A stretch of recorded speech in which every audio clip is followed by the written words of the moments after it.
Hello and welcome back to my channel. I am Anmol Tiwari और आज हम बात करने वाले हैं ऑनलाइन एग्ज़ाम प्रोसीजर्स के बारे में। ये कोविड-19 की वजह से सारे एग्ज़ाम्स ऑनलाइन हो रहे हैं, तो इन ऑनलाइन एग्ज़ाम्स का क्या प्रोसीजर है, इसके लिए आपको किन किन चीज़ों की रिक्वायरमेंट है, इस बारे में हम डिस्कस करेंगे। So without further delay let's get started, but first please do like, subscribe, hit the bell icon and do follow me on Instagram, Facebook and Twitter. The link is in description below. चलिए सबसे पहले बात करते हैं online exams कितने तरीके के हो रहे हैं। दो मेन तरीके के ऑनलाइन एग्ज़ाम हो रहा है। पहला हो रहा है ऑनलाइन असेसमेंट, जिसमें पूरा एग्ज़ाम आपको ऑनलाइन ही देना होगा। इसके लिए आपके पास प्रॉपर इंटरनेट कनेक्शन होना चाहिए और वो पूरा एग्ज़ाम ऑनलाइन देकर आप ऑनलाइन ही सबमिट कर सकते हैं। सेकंड एग्जामिनेशन जो हो रहा है वो उसके अंदर आपको PDF फाइल के थ्रू एक क्वेश्चन पेपर पर्टिकुलर टाइम पे भेजा जाएगा और आपको आंसर्स पेपर में लिखकर स्कैन कर कर उन्हें अपलोड करना है। ये जो प्रोसीजर है ये सेमेस्टर एग्ज़ाम्स के लिए या कॉलेज एग्ज़ाम्स के लिए यूज़ किया जा रहा है और ऑनलाइन असेसमेंट यूज़ किया जा रहा है एंट्रेंस एग्ज़ाम्स या कोई भी नेशनल लेवल एग्जामिनेशंस के लिए जो कि पोस्टपोन कर दिए गए थे पैंडेमिक सिचुएशन की वजह से। सो ये दो मेन प्रोसीजर्स हैं। चलिए अब बात करते हैं कि इसमें किन किन चीज़ों की आपको रिक्वायरमेंट है और उनका क्या प्रोसीजर आपको फॉलो करना है। तो चलिए सबसे पहले बात करते हैं इनके लिए आपको किन किन चीज़ों की रिक्वायरमेंट्स है। ऑनलाइन असेसमेंट की बात करें तो आपको 4 मेन चीज़ों की रिक्वायरमेंट है। Number 1, proper internet connection. आपके पास प्रॉपर इंटरनेट कनेक्शन यानी कि वाईफाई आपके डेस्कटॉप या लैपटॉप से कनेक्टेड होना चाहिए। पब्लिक वाईफाई को यूज़ ना करें क्योंकि उसमें जो आपको 1 GB मिलता है वो कभी भी बंद हो सकता है and that is not at all reliable. अगर आप मोबाइल हॉटस्पॉट यूज़ कर रहे हैं अपने लैपटॉप में कनेक्ट करने के लिए, वैसे तो आपको नहीं करना चाहिए, आपके पास वाईफाई हो तो ही आप ऑनलाइन असेसमेंट दीजिए। लेकिन अगर आप हॉटस्पॉट से कनेक्ट कर रहे हैं तो minimum of 2 GB mobile balance आपके पास होना चाहिए। प्लस आप उसे एग्जॉस्ट बिल्कुल ना करें ताकि आप एग्ज़ाम आराम से देकर उसे सबमिट कर पाएँ। Number 2 is a webcam. आपको वो पूरे एग्ज़ाम के थ्रू कैमरे के ज़रिए मॉनिटर करेंगे। तो अगर आप ऑनलाइन असेसमेंट दे रहे हैं तो आपके पास वेब कैम या तो इनबिल्ट वेब कैम जो कि लैपटॉप में आता है वो होना चाहिए, या फिर अगर आप डेस्कटॉप से दे रहे हैं तो आपको पास web cam, external web cam होना चाहिए। Number 3 is an email address. आपके पास ईमेल एड्रेस होना चाहिए क्योंकि वो एग्ज़ाम की URL लिंक आपके ईमेल रजिस्टर्ड ईमेल एड्रेस पे भेजते हैं। Number 4 is photo ID proof, not the photocopy of the photo ID proof but the original photo ID proof। Aadhaar card, passport, pan card, ये आपके पास original card available होना चाहिए क्योंकि वो उस आपको उस टाइम पे पिक्चर क्लिक करके एग्ज़ाम के टाइम उसे सबमिट करना होता है। सो ये 4 चीज़ें ऑनलाइन असेसमेंट के लिए रिक्वायर्ड हैं। अब हम बात करते हैं कि आपको किस चीज़ की रिक्वायरमेंट है अगर आप PDF में पेन पेपर के थ्रू भेज रहे हैं।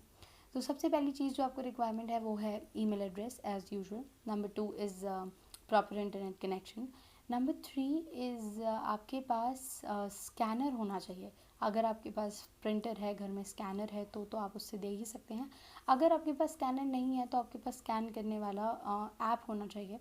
वैसे तो अभी तक हम गैम स्कैनर यूज़ कर रहे थे बट क्योंकि चाइनीज़ ऐप्स को बैन कर दिया गया है तो गैम स्कैनर की जगह आप अडोब स्कैन यूज़ कर सकते हैं जो आपके फ़ोन में है और आप उससे अपनी आंसर शीट को स्कैन कर कर अपलोड कर सकते हैं। चलिए अब बात करते हैं दोनों एग्जाम से रिलेटेड टिप्स की। सबसे पहले ऑनलाइन असेसमेंट की बात करते हैं। ऑनलाइन असेसमेंट के दौरान 3 से 4 चीज़ों का आपको बहुत ज़्यादा ध्यान रखना है। सबसे पहले आपके कमरे में कोई और इंसान नहीं होना चाहिए जब आप ऑनलाइन असेसमेंट दे रहे हो, क्योंकि वो आपका एग्ज़ाम मॉनिटर कर रहे होते हैं। तो अगर आपके कैमरे में किसी इंसान का मूवमेंट आ गया या किसी की साउंड आ गई तो वो आपको डिस्क्वालीफाई कर सकते हैं और आपका एग्ज़ाम बीच में रोक सकते हैं।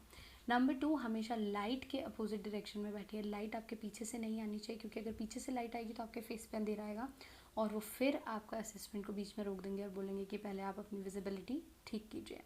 नंबर 3, अगर आप सिक्योर ब्राउज़र को पहले से डाउनलोड कर सकते हैं, उन्होंने आपको पहले से ही बता दिया है कि ये सिक्योर ब्राउज़र डाउनलोड करके रखिए, तो उसे पहले से ही डाउनलोड करके रख लीजिए ताकि आप उस टाइम हैसल फ्री एग्जामिनेशन दें और आपका टाइम सेव्ड हो। नंबर 4, जो अपनी लॉगिन यूज़र नेम और पासवर्ड वो आपको भेजेंगे उसे कभी भी कॉपी मत कीजिए, उसे किसी पेन पेपर पे लिख के फिर उसे वहाँ से देख के लिखिए, उसे कॉपी पेस्ट ना करें अपने मेल से, क्योंकि अगर आप ऐसा करेंगे तो आपको लॉगिन करने में दिक्कत हो सकती है और वो बीच में कभी कभी लॉग आउट हो जाता है। अब बात करते हैं दूसरे एग्ज़ाम की। अगर आप ये PDF वाला एग्ज़ाम दे रहे हैं जिसमें आपको आंसर अपलोड करना पड़ता है तो आपको सबसे पहली चीज़ का ध्यान रखना है कि आप सेम लॉगिन ID पासवर्ड को लिख के रखिए, उसे कॉपी पेस्ट मत कीजिए। नंबर 2, कि आपके पास जो भी आप आंसर शीट भरते जा रहे हैं उसे तुरंत स्कैन करते जाइए। अगर आप उसे लास्ट में एक साथ स्कैन करेंगे तो आपका टाइम वेस्ट हो सकता है, टाइम आपको लेट हो गया अगर लिखते हुए तो आपका सबमिट होने से रह भी सकता है। तो सबसे पहले अगर आपने एक आंसर शीट भर लिया तो उसे तुरंत स्कैन कीजिए, फिर दूसरी आंसर शीट लिखिए। इस तरीके से लास्ट में अगर आपका टाइम कम बचा है आपके पास तो भी जितना लिखा हुआ है वो आप तुरंत अपलोड कर पाएंगे। नंबर 2 इज़ आपके जितने भी फाइल्स हैं जो आपने स्कैन करके रखे हुए हैं वो आप 15 मिनट पहले, टाइम के पहले उसे अपलोड करना शुरू कर दीजिए, क्योंकि कभी कभी नेट स्लो हो जाता है या बहुत सारे लोग हो रहे होते हैं तो सर्वर डाउन हो जाता है, अपलोड नहीं होता है। तो कम से कम 15 मिनट्स पहले उसे अपलोड कर दीजिए। सो ये थे सारे tips regarding the online examination. अगर आप इन टिप्स को फॉलो करते हैं तो हैसल फ्री होकर बिना इंटरप्शन के अपना एग्ज़ाम दे सकते हैं। ये वीडियो की सारी इन्फॉर्मेशन डिस्क्रिप्शन बॉक्स में दी हुई है और जो स्कैनर ऐप्स हैं उनका भी लिंक डिस्क्रिप्शन में दिया हुआ है। अब डायरेक्ट जाके उन्हें डिस्क्रिप्शन से डाउनलोड कर सकते हैं। आज का वीडियो हम यहीं ख़त्म करते हैं। Please do follow me on Instagram, Facebook and Twitter. The link is in description below. Thank you so much for watching. Have a great day.